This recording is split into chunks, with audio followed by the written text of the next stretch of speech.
অনেক জল্পনা কল্পনা এবং উদ্বেগকে পাশ কাটিয়ে অবশেষে ১ জুলাই শুরু হতে যাচ্ছে ঢাকা প্রিমিয়ার লিগ। মাঠ সমস্যা সহ বৃষ্টির প্রকোপে খেলাগুলো বারবার পেছানোর চ্যালেঞ্জকে সামনে রেখে উঠে এসেছে বিসিবির নির্বাচনের হিসাবও, যে কারণে ২০ জুন নতুন রোটেশন পদ্ধতিতে অনুষ্ঠিত হবে ১২ ক্লাবের ক্রিকেটারদের নিলাম। আরও জানাচ্ছেন সুব্রত ববি। মার্চের দলবদল হবে কি হবে না তা কয়েক দফা পেছাতে পেছাতে জুনে দলবদলের পর অবশেষে ১ জুলাই শুরু হবার কথা ঢাকা প্রিমিয়ার ডিভিশন ক্রিকেট লিগের। একটা মহলের দাবি, বিসিবি নির্বাচনকে সামনে রেখে এটা লিগ শুরুর চেষ্টা মাত্র। এর পেছনে প্রাধান্য পেয়েছে বিসিবির আসন্ন নির্বাচন, যার আড়ালে চাপা পড়ে গেছে অনেক কিছুই। ভেতরের খবর, লিগ চালানো বাবদ বিসিবি ১২ ক্লাবকে দিচ্ছে ৫০ লাখ টাকা করে। আর নতুন রোটেশন পদ্ধতিতে শীর্ষ ক্রিকেটাররা কেউই নিলামে ২৫ লাখ টাকার বেশি পাবেন না।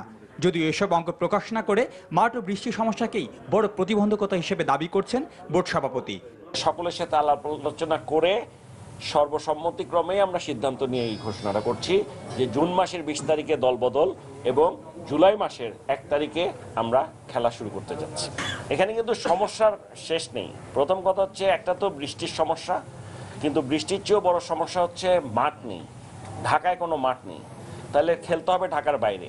এখন যদি, আমরা আশা করি এরকম কিছু হবে না, কিন্তু যদি হরতাল অবরোধ এগুলো ঢাকার বাইরে চলতে থাকে তাহলে তো এই খেলা চালানো এখন অত্যন্ত কঠিন হয়ে যাবে।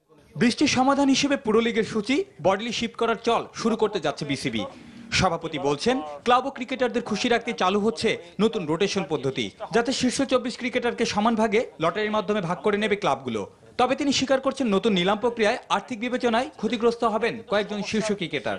প্রতি বছরই একটা ক্লাবগুলোর সাথে বিসিবির একটা, যত দিন যাচ্ছিল একটা দূরত্ব বাড়ছিল। আমরা সেই দূরত্বটাকে কমাতে চেষ্টা করছি। আমরা চেষ্টা করছি যাতে করে প্লেয়াররা ক্ষতিগ্রস্ত না হয়, ক্লাবগুলোও ক্ষতিগ্রস্ত না হয়। লটারির মাধ্যমে ঠিক হবে কে প্রথম ডাক পাবে। সে যদি একজন প্লেয়ারকে ডাক দেয়, আবার বাকি ১১ জনের শেষ হওয়ার পরে সে আরেকজন পাবে। তাতে করে প্রত্যেকটা টিমই আমার ধারণা একটা ব্যালেন্স টিম করার সুযোগ পাবে। কেউ একজন ভালো ২ জন ৩ জনকে নিয়ে নিতে পারবে তা না। সব সমস্যা কাটিয়ে প্রিমিয়ার লিগ মাঠে গড়ালেও প্রশ্ন থাকছে এবছরে তার শেষ হওয়া নিয়ে। আর না হলে আগামী মার্চের প্রিমিয়ার লিগের কপালেও থাকছে কালো মেঘের আভাস। Subrata Bobby, NTV news, Dhaka.